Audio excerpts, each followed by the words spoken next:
સૌપ્રથમ વાત કરીએ તો AEIAT મુખ્ય પરીક્ષાની તારીખમાં મોટો ફેરફાર કરવામાં આવ્યો છે।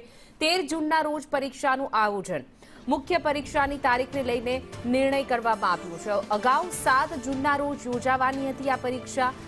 જીપીએસસી પરીક્ષાના આયોજનને કારણે તારીખ બદલાઈ છે। રાજ્ય પરીક્ષા બોર્ડ દ્વારા તારીખ લંબાવવાનો નિર્ણય કરવામાં આવ્યો છે। અગાઉ 7 જૂનના રોજ યોજાવાની હતી પરીક્ષા, હવે 13 જૂનના રોજ પરીક્ષા યોજવામાં આવશે। જીપીએસસી પરીક્ષાને લઈને આ આયોજનની તારીખમાં ફેરફાર કરવામાં આવ્યો છે। વધુ વિગતો સાથે અમારા સંવાદદાતા નિર્મલ જોડાઈ ગયા છે। નિર્મલ, પરીક્ષાની તારીખમાં ફેરફાર કરાયો છે। વર્ગ 3ની આ પરીક્ષા છે, સીધી પરીક્ષા લઈ અને ભરતી કરવાનું સરકારનું આયોજન છે। પરંતુ જે પરીક્ષા 7 તારીખના યોજાવાની હતી, 7 જૂનના રોજ યોજાવાની હતી, એ દિવસે જીપીએસસી વર્ગ 1 અને વર્ગ 2ની પરીક્ષાનું આયોજન કરવામાં આવ્યું છે। આ કારણોસર રાજ્ય પરીક્ષા બોર્ડ દ્વારા નિર્ણય લેવામાં આવ્યો છે અને તારીખ લંબાવવા માટેનું આયોજન કરવામાં આવ્યું છે, જે અંગેનો પરિપત્ર પણ પાડવામાં આવ્યો છે।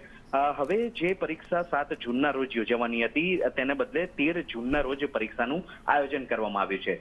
AIEATની મુખ્ય પરીક્ષા જે હતી તેની તારીખમાં મોટો ફેરફાર કરવામાં આવ્યો છે અને હવે મુખ્ય પરીક્ષાની તારીખને લઈને નિર્ણય કરવામાં આવ્યો છે, જેમાં 13 જૂનના રોજ પરીક્ષા યોજાશે। જી નિર્મલ, સમગ્ર માહિતી બદલ આપનો આભાર।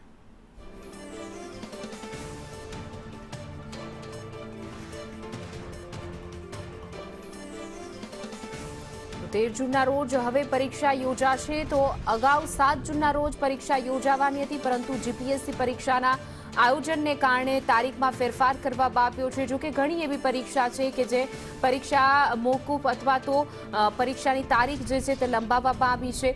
વર્ગ 3ની આ પરીક્ષા છે જે 7 જૂનના રોજ પહેલા યોજાવાની હતી, પરંતુ હવે તે તારીખ બદલાવ કરવામાં આવ્યો છે। હવે 13 જૂનના રોજ આ પરીક્ષા યોજવામાં આવશે। મુખ્ય પરીક્ષાની તારીખને લઈને આ સૌથી મોટો નિર્ણય AITSની આ પરીક્ષા કે જે તારીખમાં ફેરફાર કરવામાં આવ્યો છે। જીપીએસસી પરીક્ષાના આયોજનને કારણે તારીખ બદલાઈ છે, કારણ કે વર્ગ 1 અને 2ની પરીક્ષા જે છે તે તારીખ એક સરખી થઈ જવાને કારણે આ પરીક્ષાની તારીખમાં બદલાવ કરવામાં આવ્યો છે। વર્ગ 3ની પરીક્ષાનો બદલાવ થયો છે। 13 જૂનના રોજ હવે પરીક્ષાનું આયોજન કરવામાં આવ્યું છે। તો અગાઉ 7 જૂનના રોજ પરીક્ષા યોજાવાની હતી।